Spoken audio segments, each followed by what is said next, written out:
I'm Reverend Phil, and I'm your host for Words of the Prophets. Where are our prophets now? Where are those messengers God chooses to communicate divine revelation through? In the past, the Creator sent prophets like Abraham, Siddhartha, Jesus, Muhammad, and many more.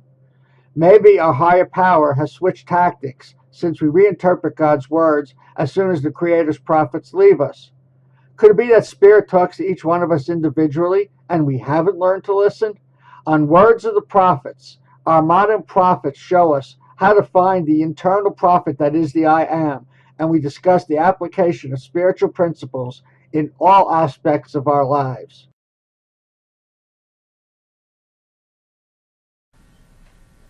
Love and light, everybody.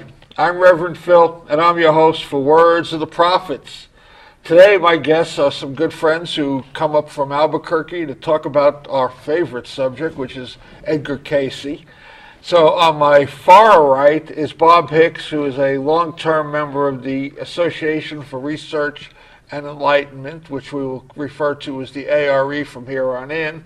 And he's the State of New Mexico ARE coordinator. And to my immediate right is Dan DeMar, who's also a long-term ARE member and is a member of the board of directors of the ARE.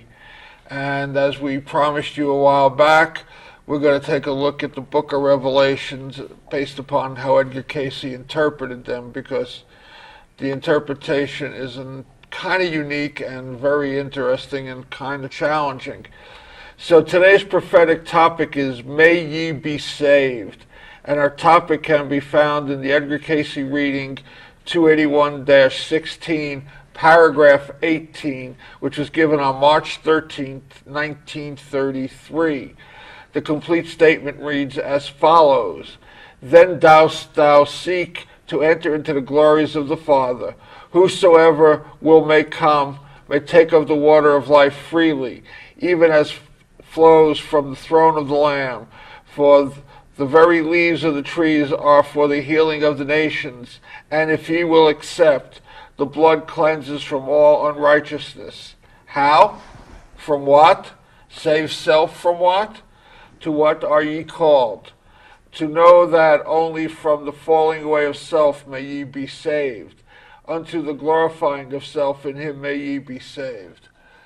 And that's going to set the tone for the whole basic conversation about this book. We're going to talk a little bit about some of the symbology, but mostly it's the message.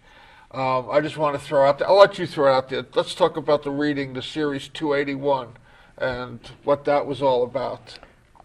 Well, the 281 series were readings given to Edgar Cayce for Edgar Cayce.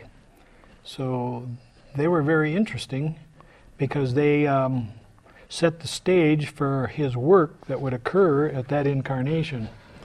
And it gave him some kind of idea about what was expected of him, what the opportunities were, and some of the problems that could be faced. So it gave him a little understanding about his incarnation there. But it's also about a study group, wasn't it? Yes, it's the study of the book of Revelation, the last book in the New Testament, and it's covered with symbology and the physical body and what happens as we cleanse and clarify and perfect the physical body. And we just covered the whole book in 2 minutes. That's right. Let's get into this a little bit more. Let's talk about, there was a specific roadmap designed by Cayce through the readings. There were, 24 readings you had said that design how we do this. And let's talk about that a little bit. Well, as I understand it, as I go through the readings, this is a little roadmap of what could happen within the body as you try to perfect or spiritualize yourself, your ideals, your ideas, and the different centers in the body. According to Edgar Cayce, there are 7 centers that interact the spiritual to the physical, and those 7 centers are the endocrine glands within the body. And so most of the book of Revelation is revealing what happens to those glands, what the result of those glands are, and what the effects are emotionally and physically to the human body when you try to spiritualize them. And he talked about like books 1 to 10 were about the body being spiritualized. Then what, books 11 to 20 were about the mind being spiritualized. So he has a specific sequence. And the last 2 books in Revelation were about what happens now that we are spiritualized. What does that really mean? Okay, one of the things we're talking about these spiritual centers, and the Oriental refer to them as chakra centers. And as Dan said, they are energy centers within the body. And there are 7, from the base, from the pelvic bone, all the way up to the top of the head. These 7 centers are divided into 2 major parts. The lower 4 centers are primarily physical, and they relate to the physical, and the top 3 are primarily spiritual centers, and they relate to the spiritual thoughts. Now, a moment ago, Dan referred to these and how we experience things. As we perfect the body, oftentimes, well, let me put it this way. Everyone knows what emotions are and how you deal with emotions. So that's a great deal of how we deal with these centers. As we clear them, our emotion of jealousy may become an emotion of oneness or togetherness or acceptance. Our emotion of hate may become an emotion of love. An emotion of separateness and aloneness may become an emotion of being one of the group. And all of this, I mean, I want to back up just a second on this. You talked about the endocrine system. What significance is given to the endocrine system? Why is it singled out for this pathway? As I understand in the Edgar Cayce readings, the endocrine system, they are called the ductless glands, and for years we didn't know what they were for. Only recently have we determined that they actually control the functionings of the body and coordinate all the functionings of the body. According to Edgar Cayce, again, these were the centers where there are located some cells in each one of those centers that have not forgotten their first purpose. And like you, I'd like to back up and say that over the years, human beings have kind of just done their own thing and kind of forgotten how to use these centers, how these centers actually make you a whole living sentient being. And we've used a lot of the powers that are generated within those centers. For example, the saying Geronimo when you jump out of an airplane gives you some kind of feeling in your adrenals right there that really gives you some power. Well, we've tended to use those powers to our own devices rather than allowing those powers to develop us as we were originally intended. We have a lot more power than we really realize. Fortunately, has been taken away from us until we spiritualize these things. Taken away from us or taken away by us? By us, certainly. My answer would be both. Okay. Yeah, true. I mean, Yes, seriously. They're taken away from us, they're taken away by us. We have abused them, therefore lost them. So the more that we tie into those lower chakras, the more we are attached to the earthly plane, so to speak. Yes. I think, well, in my mind, those endocrine systems they're kind of in limbo right now. They're not being utilized effectively or rightfully. The book of Revelation is the revealing of what really happens inside the body and the powers that you originally were created with that you can recover if you do it for the right reason. And I think that's the real premise that Edgar Cayce wanted to get across. Okay, let's back I like the term. Let's back this up. Does Cayce talk at all about why couldn't, Cayce went against what is now conventional thinking of who John was, that people are saying they don't know who really John wrote this, and Cayce was very precise that it was the Apostle John. Mm-hmm. Mm-hmm. Why didn't he just talk about, why do you have to use, because I know Cayce says, the 7 churches are the 7 chakras, and he ties them into the chakras, to the glands. Why does Cayce talk about why this wasn't just put out there where it was understandable? Okay, one of the big things about when he talks about the 7 churches, he's describing each chakra center and how it may work. And he's also pointing out that each chakra center has a positive program or a positive effect, but also each chakra center, each energy center has a negative. For example, the first chakra, the very base, is survival. Now, the second one is more easily described here, and it's the sex chakra or the creation chakra, or the continuation of the species chakra. Now, the third chakra is what we call the fight or flight chakra.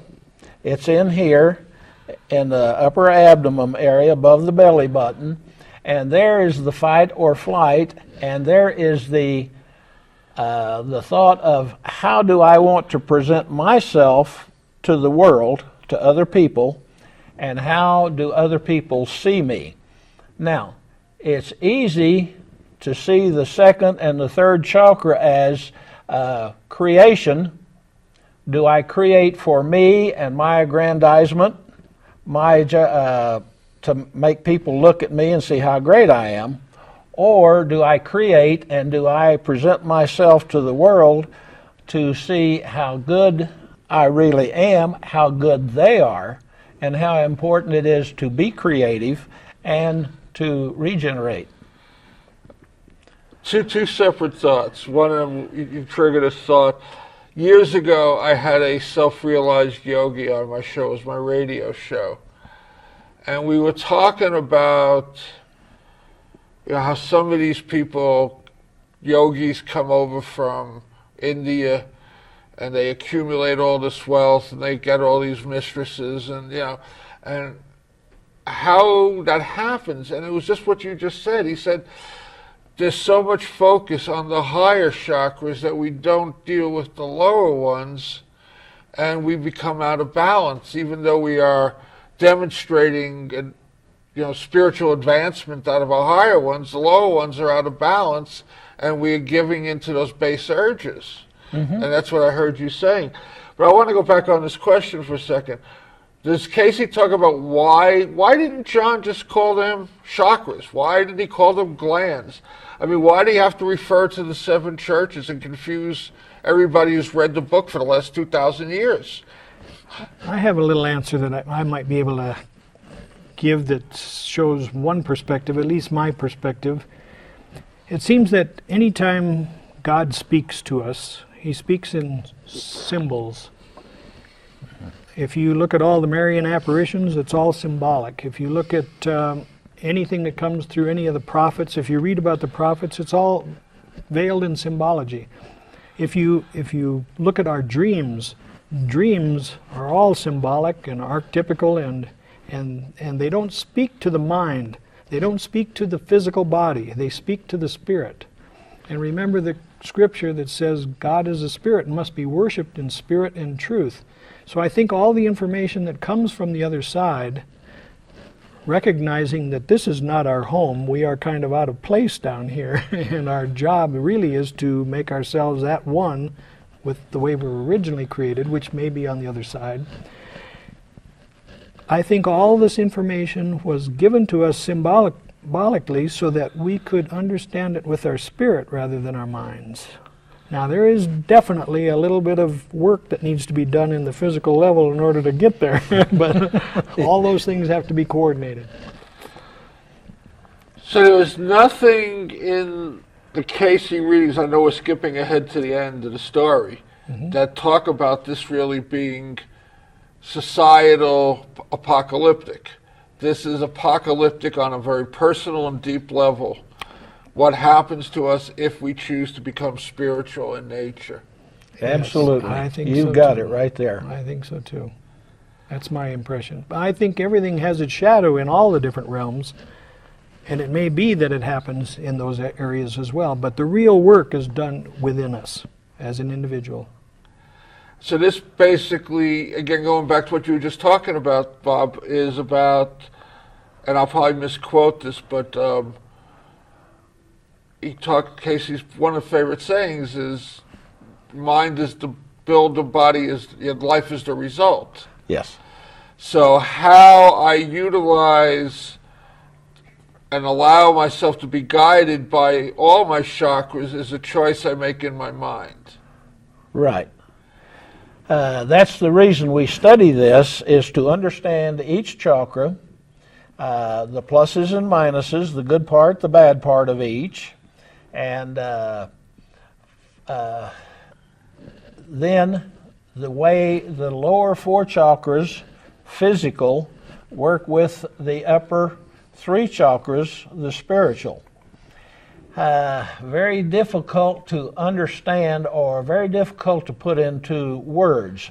Now, a moment ago you referred to why didn't John speak in plain English, instead he used the 7 churches. Well, the people at that time were aware of those 7 churches, so he could point out the good part of each church, and he could point out the bad part of each church, or the righteous part and the sinful part. And that way he communicated with the people. Let me put it this way. If we were speaking to a Spanish audience, we would speak Spanish. Okay. If we're speaking to an English audience, we speak English. If we were speaking to a French audience, we would speak French. So you use the words that the people you're talking with can understand the best. So are you saying, maybe I'm taking this to the ridiculousness. Oh, that's good. But Cayce then says, well, the sixth church is Philadelphia, which is the penal, which is the crown chakra. Yes. So what you're saying to me is they will know that that's what he was referring to because they were in Philadelphia, part of the Philadelphia church? Not really. They were not aware of the chakra centers. Now, some were and some weren't, but the general population was not aware of the chakra centers in the physical body. But they were aware of the Church of Philadelphia and the good parts of it and the bad parts of it. And then, so what we're saying, there was a symbology that Philadelphia recognized the good and the bad as their particular practices. That was the intention. They probably had, in all of human development at any one time or another, each of us is going to show an effect of one of these different centers. One of these centers is going to actually, let's say, take precedence or supremacy, and we're going to be working on that. And then when we get done with that, we'll go on to a different one. And I kind of think maybe what Bob is saying is that each one of these churches had something that they were working on that was their thing. Yeah. And it... So, no wonder we've got this book so confused. I mean, it's this symbology is open to anybody's interpretation. Yes. And if you're not part of the Philadelphia church, you don't know what they were working on. And the same could be said for all spiritual information. All spiritual information comes to the individual, and you make sense out of it if you want it. If you want to use it, if you don't care, then you're going to get anything. But if you really are sincere in your expression or your search, then you will get the answers that appear to you. And then Cayce goes on, it seems to be very specifically, and I want to jump into this, where he talks about also in those first 10 chapters, the 7 seals, that again, the first four are the earthly and the last three are the heavenly. Yes. And that we work from the bottom up, not from the top down. Mm-hmm. That seems logical to me. Yeah, it's. I agree with you, and yet at the same time, now you just told the story about the yogas that come over to this country and they get tied up in the material. Uh-huh. Now they're so much into the top three, into the spiritual, and yet they succumb to the temptations of the physical. Because they work from the top down instead Right. of bottom up. Right. Yeah. Now, you can work from top down, or you can try, but until you have all 7 centers cleaned and cleared, then you become what we call, I am a perfect being in a perfect world. So when I get all 7 centers cleaned and properly attuned and they're vibrating in the proper way, then I won't be here with you guys. Well, we better book a few more shows before that happens. Yeah, At least really. 1 or 2, yes. In addition, I think, again, if you go back to Edgar Cayce's premise for all the information that was given to him, it's a way for all the souls here who, according to his readings, became ensnared here in the physical realm. And the work is to unsnare ourselves from the physical. Yeah. So when you work on the bottom 4 chakras, what you're really doing is unsnaring yourself from any attachment to the physical so that you can elevate yourself to the spirit. So to me, that makes perfect sense. Right. And one of the things that I noticed, and I'm going to read these, we can talk about each one. Sure. Or in groupings. But one of the things I saw that was interesting, Buddha's Nirvana was a series of 4 meditations. It wasn't one meditation. It had 4 sections to it. And each section was the shedding of another layer of attachment to self. Mm-hmm. And I saw that same thing running through the way Cayce described the 7 seals. So let me just dump into this. And let me read the first 4 because that's the group, and then we can talk about them because I think they're subtle, but it's like a little bit of change, a little bit of change, a little bit of change. So the first seal is conquer negative influences, removing significant portion of earthly influences. The second seal, continue reducing the earthly body influences to allow for more spiritual ones. The third, earthly influences are becoming less desirable, less tasty. I like the way they put that. And the heavenly influences are becoming magnified. And then the 4th seal, allow more room for spiritual influences by limiting portions of what we're taking in on the earthly. So he's given us this guideline, and within the. And let me go back to this for a second. We'll come right back to this. I just want to throw this out, and I'll give this out again. Most of what we're talking about is in a book. It's called Edgar Cayce on the Revelation, and it's written by John Van Auken. It's printed by the ARE Press and was copyrighted the year 2000. And we are flashing contact info on the screen, and there's going to be contact info for it's edgarcayce.org is the Association for Research and Enlightenment website. There's a phone number, there's an 800 number. You can't get it through the website bookstore. You have to call the phone number and ask for the actual bookstore, not the catalog store. You get the catalog store online. You want the bookstore and ask them for this, and they should have copies in there, and you'll be able to get it. But this is where the information we're working with has been compiled out of what is 24 Cayce readings on the Book of Revelation. So let's talk about that lower self of ours and how Cayce approached that. And that's this gradual stripping away. You had mentioned earlier in the show about how the first few chapters were separated from the middle chapters, and then the last couple chapters were kind of a summary of what happens after you practice these things and become them. And in those last chapters, the overcoming of each one of those 4 lower centers, as the stripping away of the physical influences occur, it causes a lot of turmoil, and you read about that in all the symbology of where the earthquakes, the hail, the beasts, and all these things in the bottomless pit occur. Well, those are things that happen within you, but as you get purified there, as you overcome those physical influences and you elevate them, then the physical influences cease to have their grip on you, and you can actually raise those centers and make them one with the 3 spiritual centers.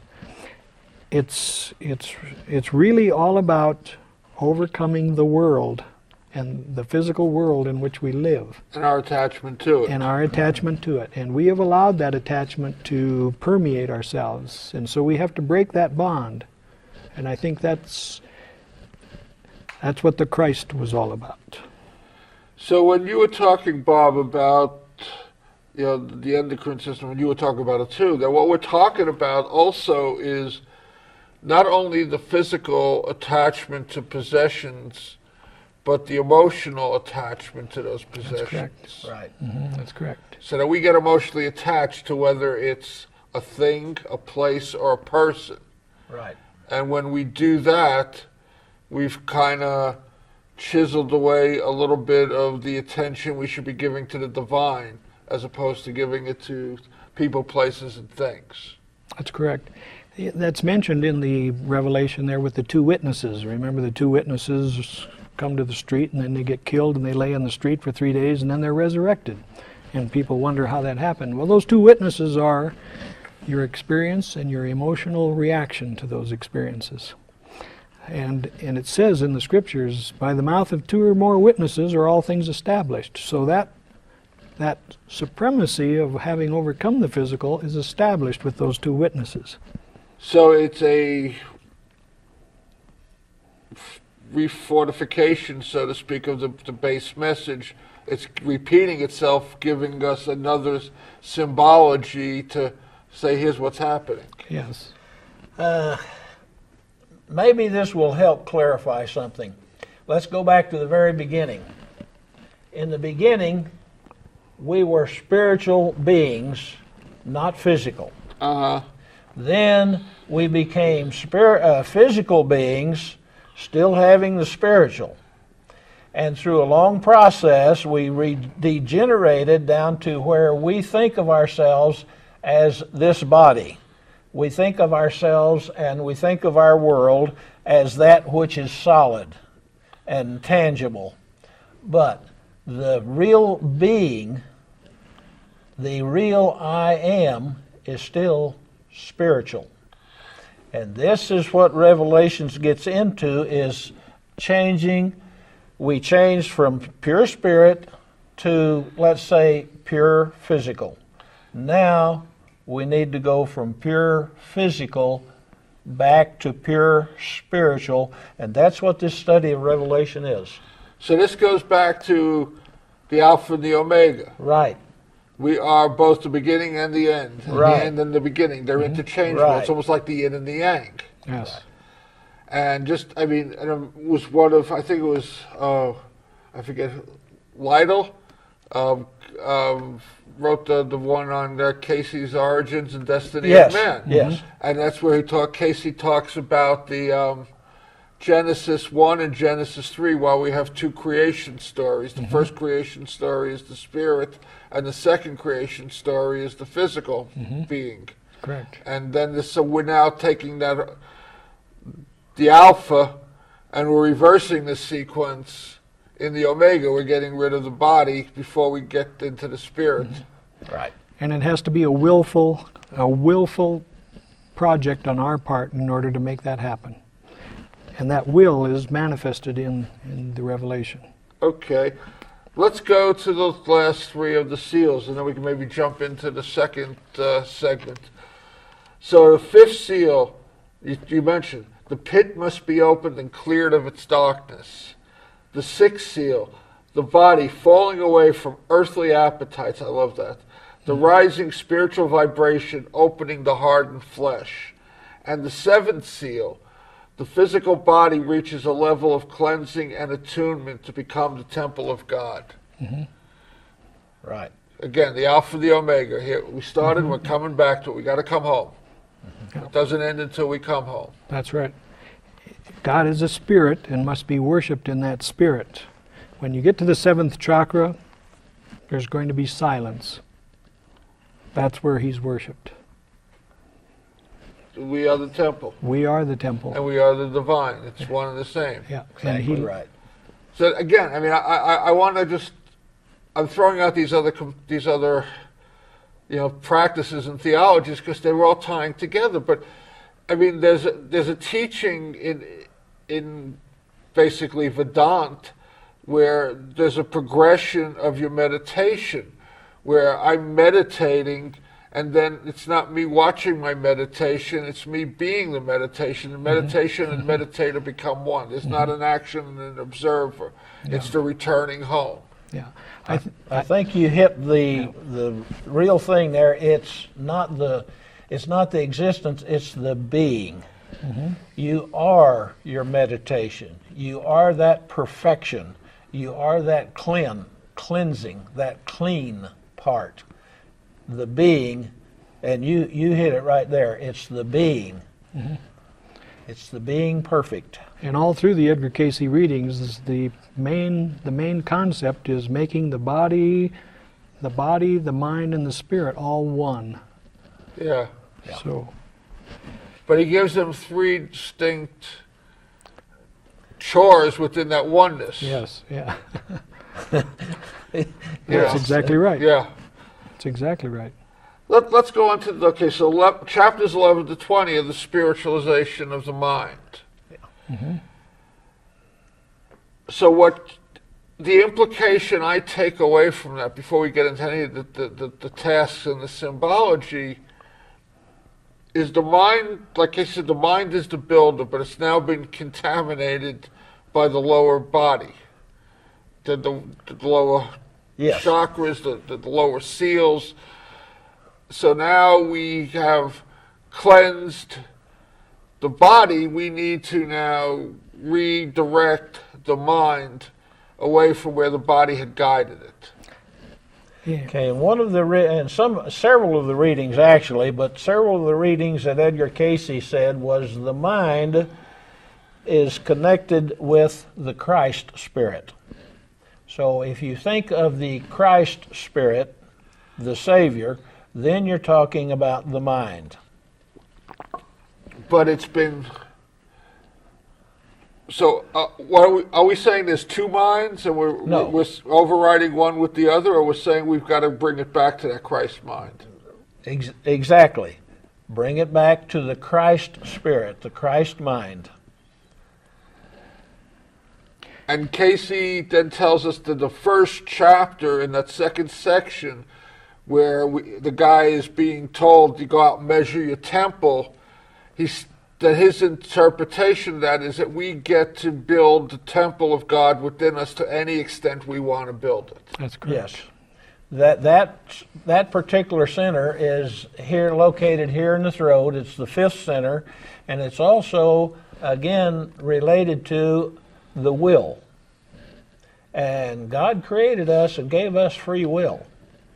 So when you talk about creating the temple, building the temple with our will, so the temple we build is the temple we build with our will. Now, is it connected with the Christ center, the mind, the Christ mind, or is it connected back down with one of the lower chakras? Which means, am I connected to the material than I am to the spiritual? Right. And I think Cayce talks about that not only just in Revelation, but throughout the whole Old, New, and every other testament we can find. Yes. If we're talking about the temple, we're talking about the tabernacle, we're talking about the Holy Mount, any of those references are really about the mind and its connection to the divine. Now this might give you an answer to, you was asking before, why did he use the churches Okay. Okay, now, when God talks about, or when Cayce refers to this, talks about the temple, we are so connected with the physical that we can accept our physical body being a temple. But the real temple will not be physical. The real temple is that spiritual center within us. And once we create this temple, it won't be physical. And we create the temple by opening, cleansing, connecting all 7 chakras. Right. Right. Overcoming the the creative physical. chakra, the will chakra, the Christ chakra, the chakra of the love and concern, the chakra of how will people see me, how do I want to present myself to the world. It's so simple, and yet it's so complicated when you try to explain it. Well, the use of these symbols are so they're going to make it easy for people to understand. I mean, I think we're just trying to give everybody a taste for this book and try to, that this book goes in much greater detail. Oh, yes. Of how to achieve this, why we're achieving it, what it's going to look like, feel like, be like. I mean, this book is probably a must-read for everybody. And anybody who's interested in transforming their life, this book is a must-read. A couple of times. Well, Dan mentioned before that we're studying this in our study group. And as we study it, we attempt to actually live each part, to understand and perceive what each thing is saying, what it means. And we have to get beyond the symbology, and yet the symbology does help us to understand. For example, the bottomless pit. We just read this last week, and the bottomless pit is our experience in the physical. And it needs to be opened and the light shined in, and to understand who and what we are, who and what we've been, and who and what we can be. I mean, I've got to smile because you talk about a bottomless pit. You're talking to an ex-drug addict here. Okay. And I didn't call it a bottomless pit. I called it a black hole. I just kept sucking in and sucking in. No matter how much there was, it was never enough. And actually, I understand. I mean, that's the ego part of us at its most destructive. Yes. Whether the addiction is drugs or alcohol, whether the addiction is gambling or food or possessions. That's right. If I am using those things to validate me, distract me from my purpose here, which is to meet myself, I love that statement of Cayce's. There's no greater gift we can give ourselves than to meet ourselves. Correct. When I've read that, man, that had such a profound effect on me. I understood exactly what he was saying. I was not meeting myself. Yeah. Yeah. And once you open that and the light comes in, then you can understand. And it has no more power over you. So along that lines, I just want to, one of the things the book touches on, which was beautiful, 666 represents the ultimate idol, self. Mm-hmm. And there's a beautiful chart in the back that shows you how these numbers, 222, 333, 444, how they build up to tied in to the chakras, that whole system. I mean, we can't begin to tie this in, folks who are watching.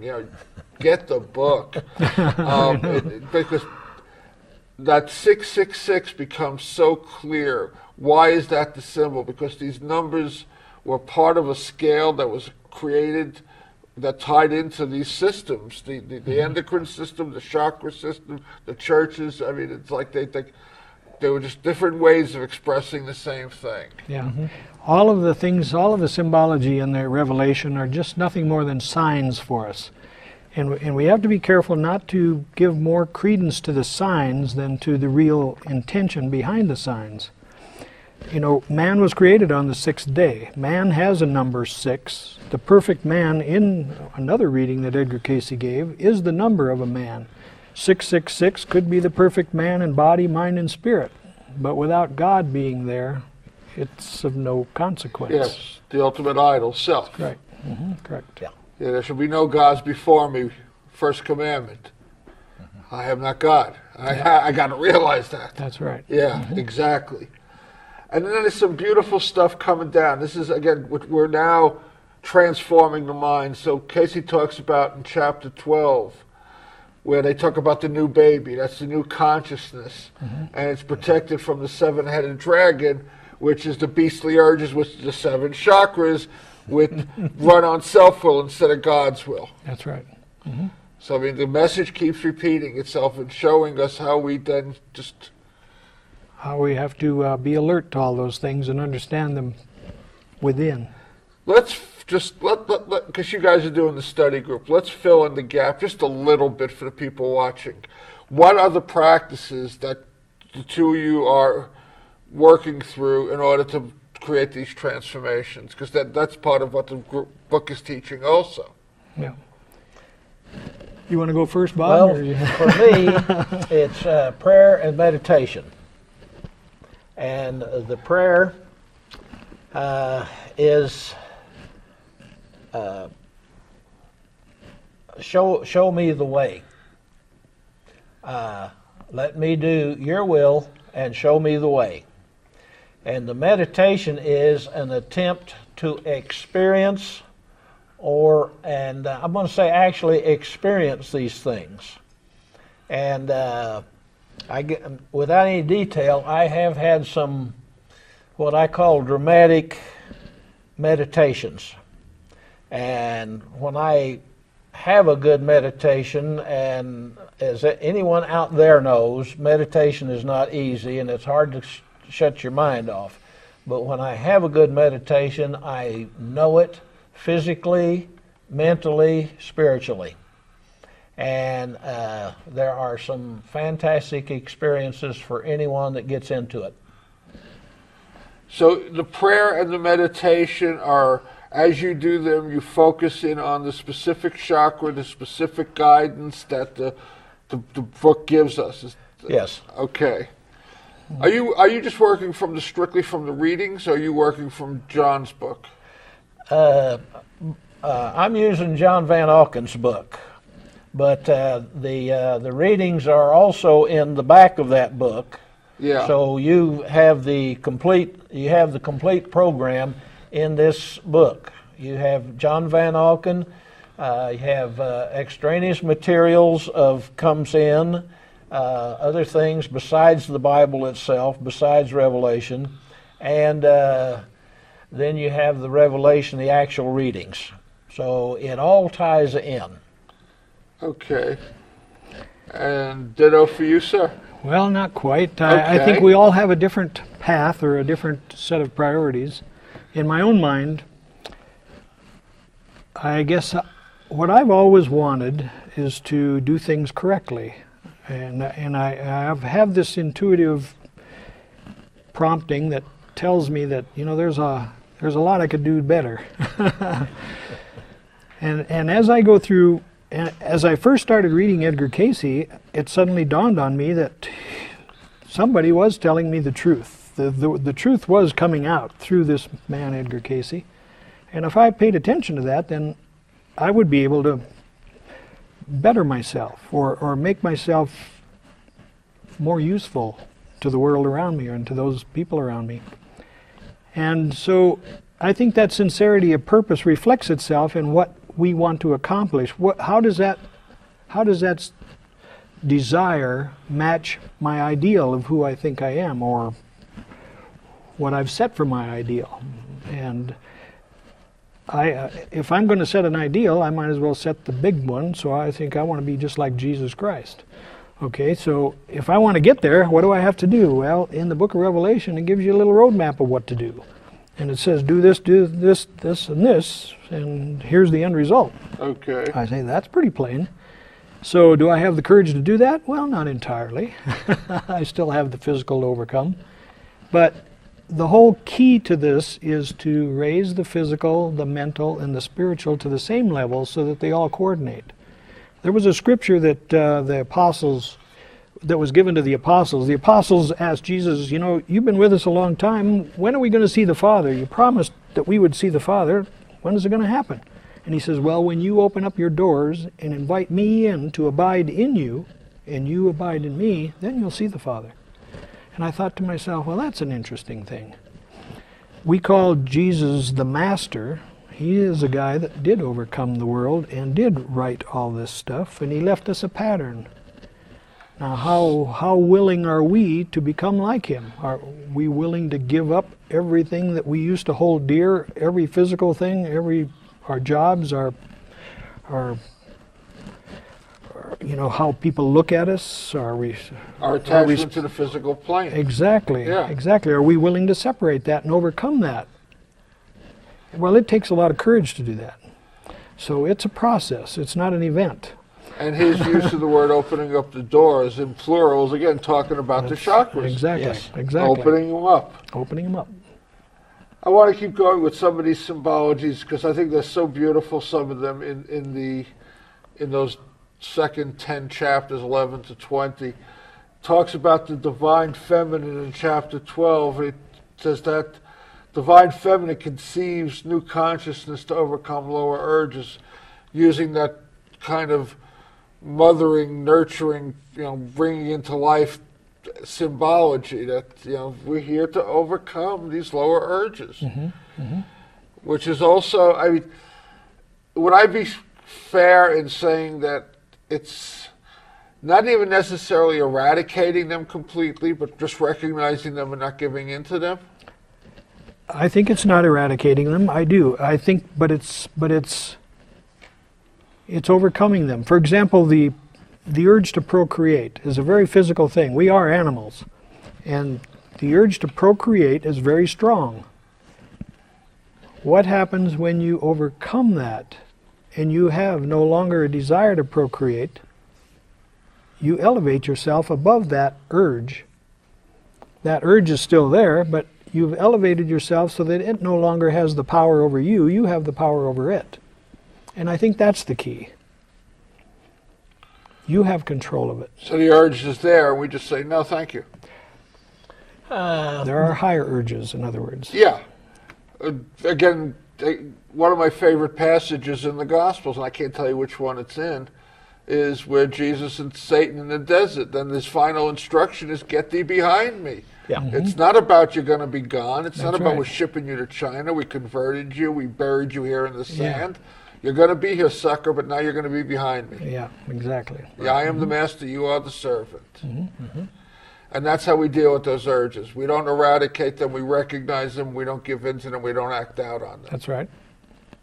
We can elevate them to a spiritualized procreation, if you will. There was another statement around chapter 16. Inner self learns from outer self suffering. Inner self lives forever. I mean, that just, again, back to Buddha. Basic nature is suffering because we're human. That's right. Mm-hmm. That's right. The physical is suffering. It's life and death. You you've known people that are highly emotional, hyper, and emotional. Now Like you, me? you referred a little bit ago that you was into drugs. Oh, yes. And you was very emotional. It was very important. You was tied to it. You was connected to it. You allowed that to dominate you. Once you took control of that, again, we'll talk about the bottomless pit. Once the light was shined in and you really understood, you said, hey, this is silly. And you let your emotions, your desire, your addiction to the drugs was lessened, and then you came into control of yourself. I didn't give in to them initially. The urge to get loaded was still there, but I didn't give in to it. Right. And just as a quick side note, this was and I've yet to find it. I look for it periodically. There was a Cayce reading he did for an alcoholic, which basically said you cannot connect to the divine when your channels are clogged with alcohol. Mm-hmm. And I read that, and it was like, oh my God, major impact. Yeah. We're starting to run down on time. Do you gentlemen have any announcements you want to make about anything going on in Albuquerque that people might want to know about in terms of the ARE? Nothing that we just have the study group going, and it's always open to anyone that wants to join. And there is a study group here in Santa Fe. Yes. Which is basically starting, they're into the Search for God books. So they're not up to doing Revelation yet. But if anybody's interested in getting involved with that study group, contact me. I'll put you in touch with the people who are facilitating it. And I would recommend that very, very highly. The Search for God books are a very, very good beginning. Very practical. I'm going to just waive most of my announcements. You've all heard them. You know them. I want to let you know again, the book we've been talking about is Edgar Cayce on the Revelation. It's by John Van Auken. It's Auken. It's the ARE Press. It's copyrighted year 2000. It's a marvelous book. Go online to the edgarcayce.org. There's an 800 number. Tell them you want the bookstore, not the catalog store. The bookstore should have the book for you. And I think it was like $15 or 18 bucks or something plus shipping. Worth 10 times the price. Okay, and next week, just so you know, next week I'm going to have a very special guest, and there's a wonderful story she'll tell next week. Her name is Anne Essence, and we're going to talk about the book she's just written, which is about Jesus and Mary, and we're going to keep the rest of it a surprise till you come next week. Okay, let's go back to some of these symbols. There's some great stuff here. Like, it was chapter 17, the Whore of Babylon, and he's really clear about that. That represents self-gratification, self-glorification. So we constantly keep getting reminded. Get rid of the self-attachment. It's very difficult, isn't it? Yes. It's not an easy It's thing. repeated over and over again in the 10 chapters from 11 to 20. Each one of them is telling us, get rid of it. 18, the angel subdues earth influences. The angel in the angels that are there. That's the 7 angels, one for each chakra. And, that's right. It's amazing. Let's one other one I want to do, and then I want us to go into 21 and 22. We've got about 5-6 minutes left. Chapter 19, the 24 elders, I found this one fascinating, equals 12 paired of cranial nerves reversing their intention to heavenly things. Like the body is changing in stages. We talked about with the seals. Here we are, we're up to chapter 19.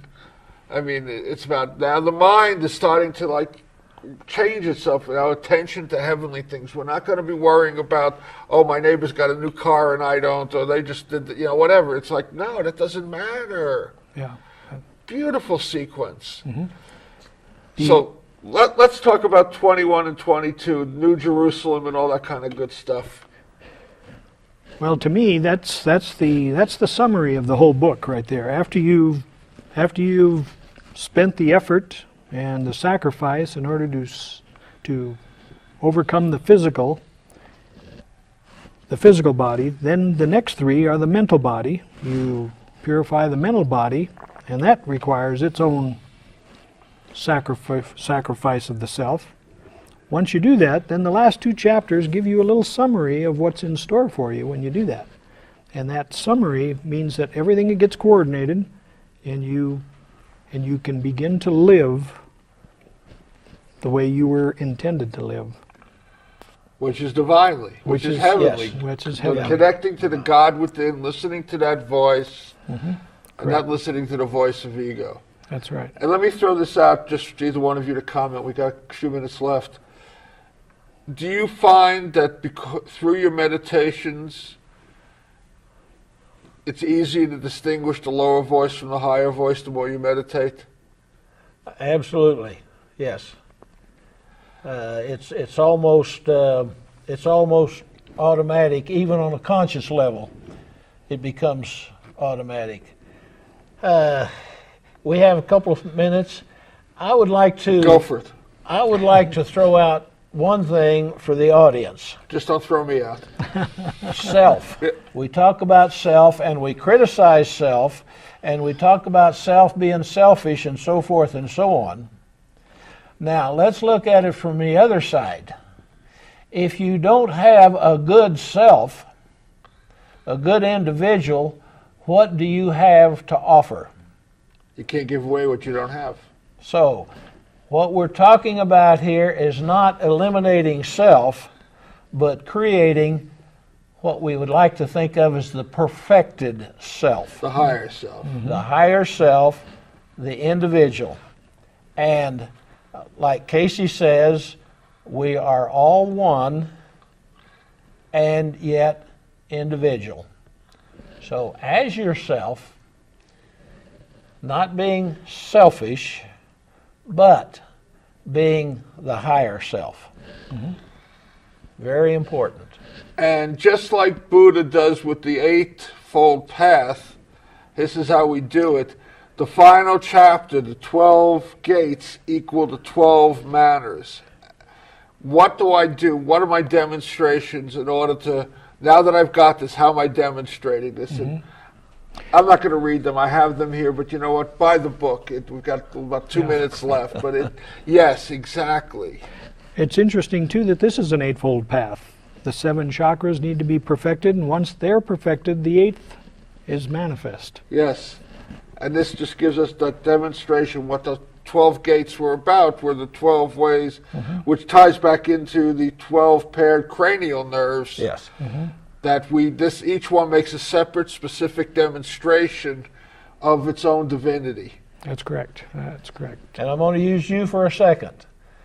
I've been used by worse guys. Once taking drugs, those 24 sinners one day said yes, and then they changed, and those 24 sinners said no. Well, in between they said maybe. That's and it was not easy. It was a process, but you see what happened there. Yeah. You say yes, then you say no. Yes. Gentlemen, we got through the whole book. We weren't sure we were going to do that. See? We did it. I want to thank you both for sharing your knowledge, sharing your time, driving up here from Albuquerque. Blessings to both of you. Thank you so much. Thank you for having us. We enjoyed it. And I want to thank you all. I hope you got more than just a little something out of this. The message that is consistent in this show is you are a child of God. You are divine. You control your actions. You control everything. And you get to make the choice. God's will or self-will. It's really that simple. There's no in-between. There's no other wills. So give it a shot. Try a little meditation. Try a little prayer. See how it changes your life. Sit down for a few minutes each morning. Try to clear your mind. Don't let your mind dissuade you from trying to clear it. So until next week, walk in love and light. Blessings. I'm Reverend Phil, and I've been your host for Words of the Prophets. Thank you for tuning in. Please join me again next week, same time, same channel, for more Words of the Prophets.